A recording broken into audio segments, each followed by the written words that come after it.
प्रयागराज के महाकुंभ का विशाल मेला अपने चरम पर था।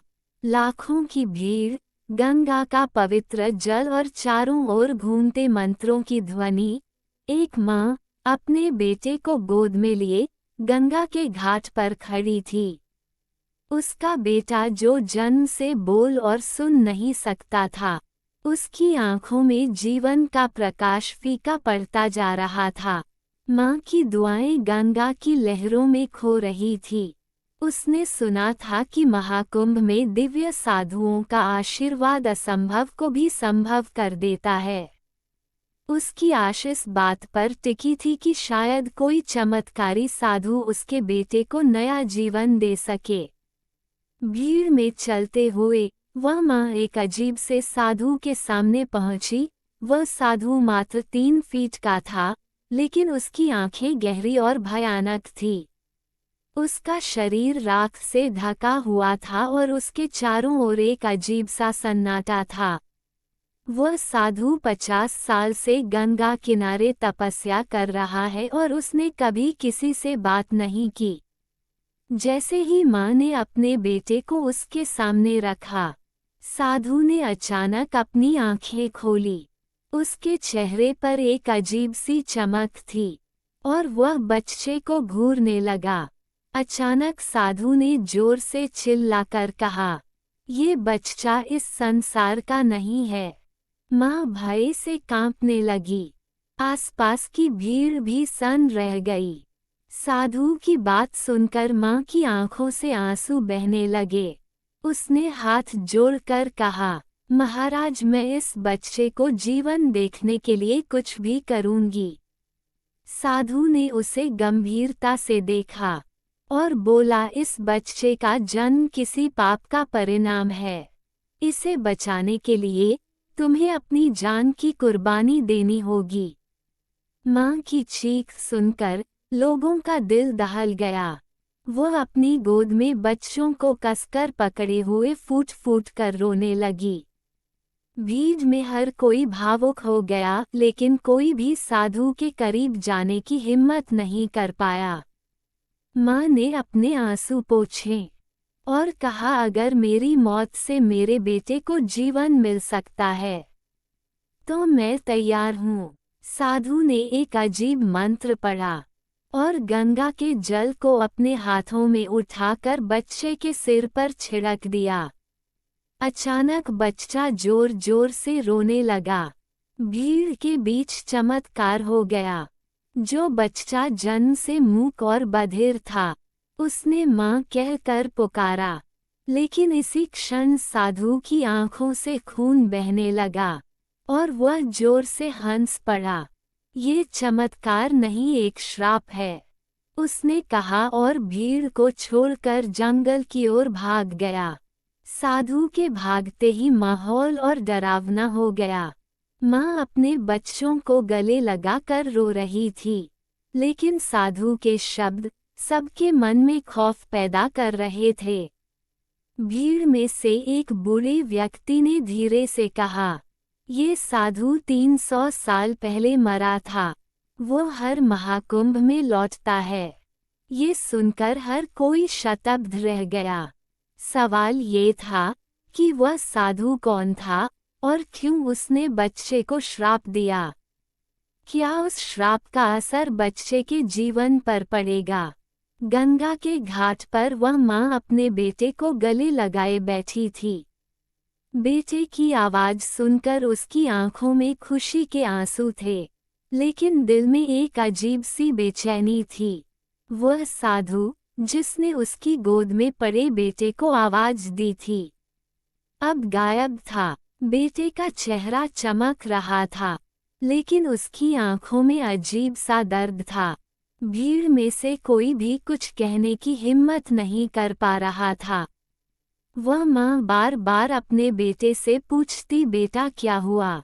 लेकिन बच्चा चुपचाप आसमान की ओर देखे जा रहा था, जैसे वहां कुछ अनहोनी छिपी हो। उसी रात गंगा किनारे एक बूढ़े साधु ने उस महिला को रोक लिया। उसका चेहरा भयभीत था। उसने कांपती आवाज में कहा, वह साधु दिव्य नहीं अपशगुन आत्मा है, जिस पर उसकी नजर पड़ती है, उसकी जिंदगी में अंधकार छा जाता है। माँ ने जैसे ही यह सुना, उसका दिल बैठ गया। उसने साधु से पूछा, क्या मेरा बेटा सुरक्षित है? बूढ़ा साधु चुप हो गया और बस एक मशाल लेकर नदी की ओर इशारा किया। तभी बच्चा जोर जोर से चीखने लगा। उसकी चीख इतनी भयानक थी कि आसपास खड़े लोग भी कौंप गए। वो बच्चा गंगा की ओर इशारा करके रोने लगा।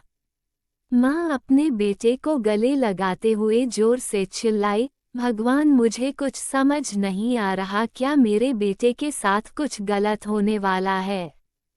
बच्चा अचानक बेहोश हो गया।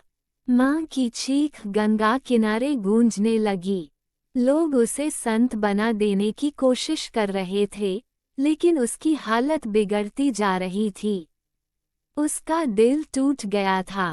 उसने अपने बेटे को फिर से सीने से लगाया और रोती रोती कहा, हे गंगा माँ, अगर मेरे बेटे को कुछ हुआ तो मैं भी जीवित नहीं रह पाऊंगी।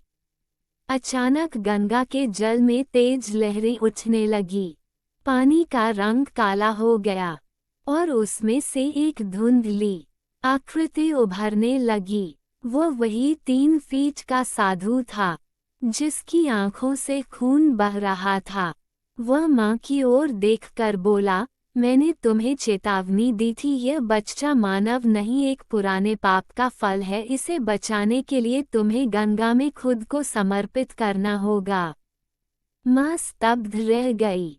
उसने भीड़ की ओर देखा, लेकिन कोई भी उसे बचाने के लिए आगे नहीं आया।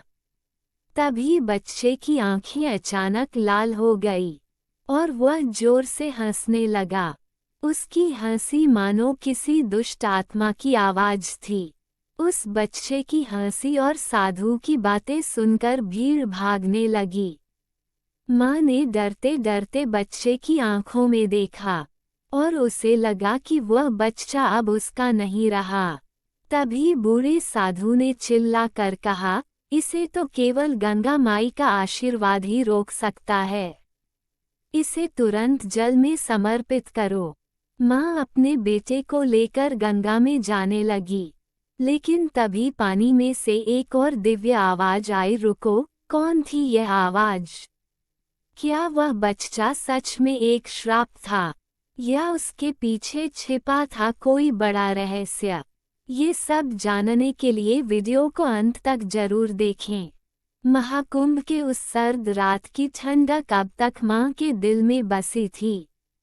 गंगा के किनारे वह महिला अपने बेटे को सीने से लगाए बैठी थी। उसकी आंखों में अब केवल दर्द और डर था।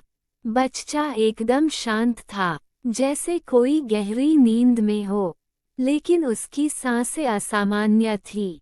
माँ की आंखें आंसुओं से भरी थी। वो हर पल भगवान से यही प्रार्थना कर रही थी, हे गंगा माँ, मेरे बच्चे की रक्षा करो। अगर कोई पाप हुआ है तो सजा मुझे दो, लेकिन मेरे बेटे को बचा लो। तभी गंगा के पास बैठा बूढ़ा साधु उसके पास आया और बोला, बेटी, यह बच्चा तुम्हारे साथ है, लेकिन इसे बचाने का फैसला केवल गंगा माँ कर सकती है।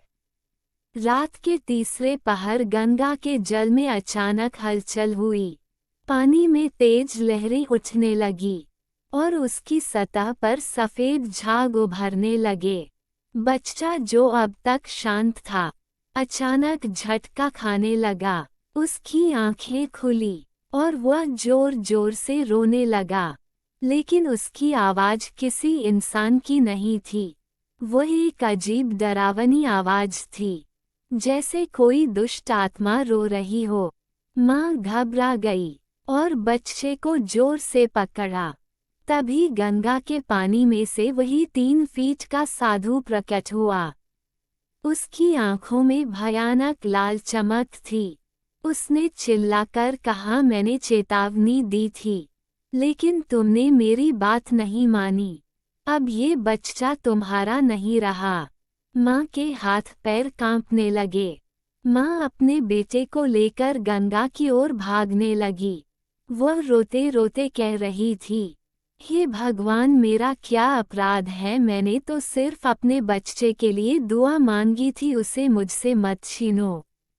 लेकिन बच्चा उसकी गोद में अजीब हरकतें करने लगा। उसका सारा शरीर ठंडा हो रहा था और उसकी आंखें मां की ओर देखकर बंद हो गई। मां ने बच्चे को जोर से हिलाया, लेकिन वह कोई प्रतिक्रिया नहीं दे रहा था। वह जोर से चीखी, मेरा बच्चा। उसकी आवाज गंगा के घाट पर गूंजने लगी। आसपास खड़े लोग भी रोने लगे। माँ की आंखों से बहते आंसू गंगा में मिलकर मानो पूरी नदी को रुला रहे थे। उसी वक्त गंगा के पानी से तेज रोशनी निकली। रोशनी इतनी तेज थी कि सबकी आंखें चौंधिया गई। उस रोशनी में से एक दिव्य स्त्री प्रकट हुई। उसने सफेद वस्त्र धारण किया हुआ था और उसके हाथों में एक कमंडल था। वह मां की ओर देखकर बोली, तुम्हारे बेटे का जीवन बच सकता है, लेकिन इसके लिए तुम्हें सत्य का सामना करना होगा।